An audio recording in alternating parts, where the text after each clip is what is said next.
How's it going, everyone? This is Kevin. Today I want to bring along with me to compare some Portra 400 on a film camera versus a film recipe on my Fuji X100F. So let's jump right into it.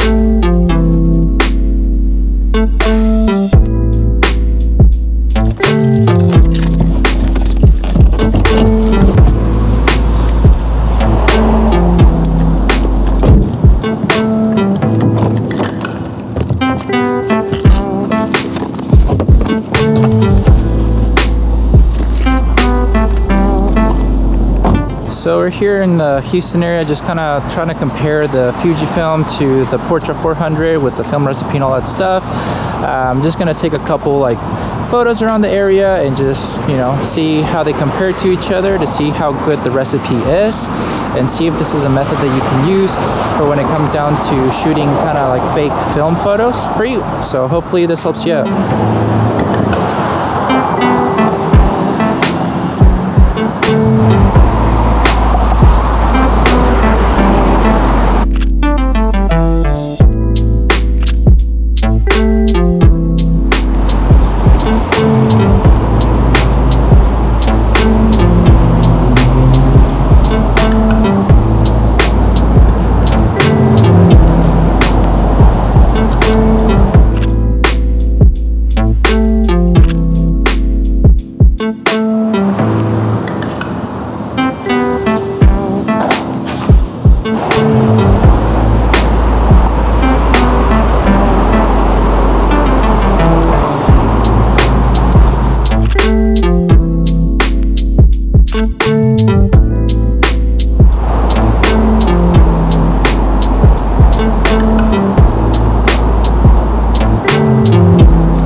So one of the cool things that I like about the Fujifilm is because obviously you can see how your photos are turning out right away instead of having to wait until you get your film developed.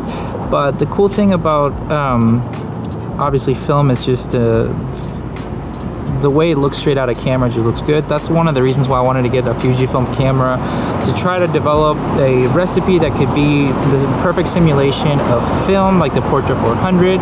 This is one of my favorite types of film that I've shot with. I've only shot with a couple, but for me that's something that I've really enjoyed, so I think I wanted to replicate it as much as possible.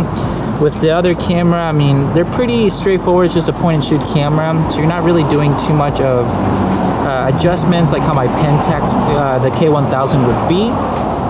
But I think still, despite of that, it's just really cool to have a little point and shoot camera that you can fit in your pocket, whether it's digital or the film one, to just be able to go ahead and shoot some some cool little shots that you want to take on the go and not have to worry about bringing a whole setup, kind of like with a full frame camera that I have. It's a little bit bigger and bulkier, and I have to bring like this backpack with me. Otherwise I wouldn't really have brought it with me, and I could have just brought this, but I want to do it for the comparison. So let me know down below what you're thinking about the photos, if you're liking the film recipes at all, or if you're liking just the actual film photos better.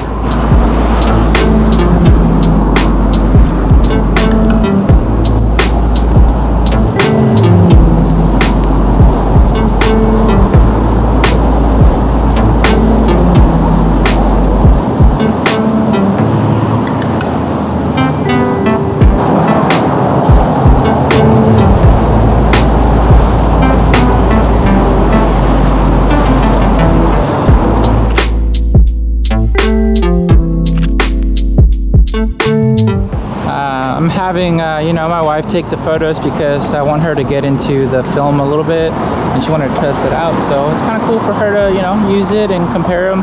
So she's being the creative one more than me.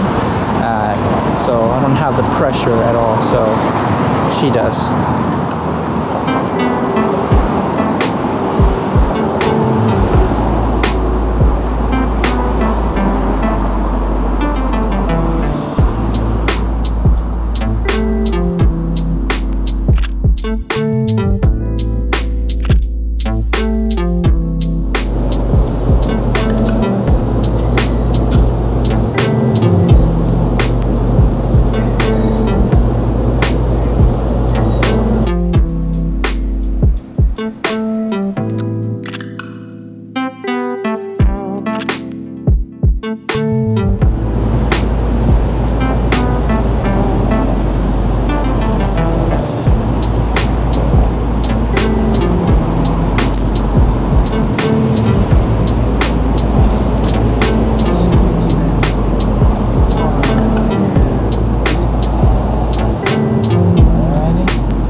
So have you been guessing which one is which as easily as I'm hoping it might be? I'm not really sure at this stage. Obviously I can't see the film photos, but wanted to kind of put a side-by-side comparison first just to see if you could tell which one is which.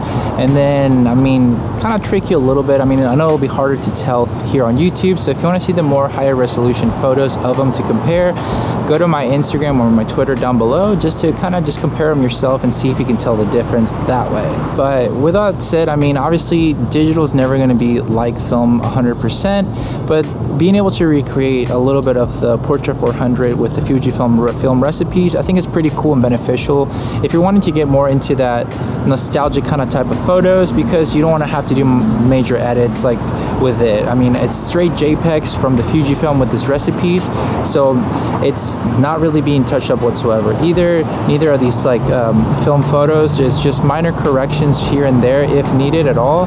That's pretty much it when it comes down to these photos.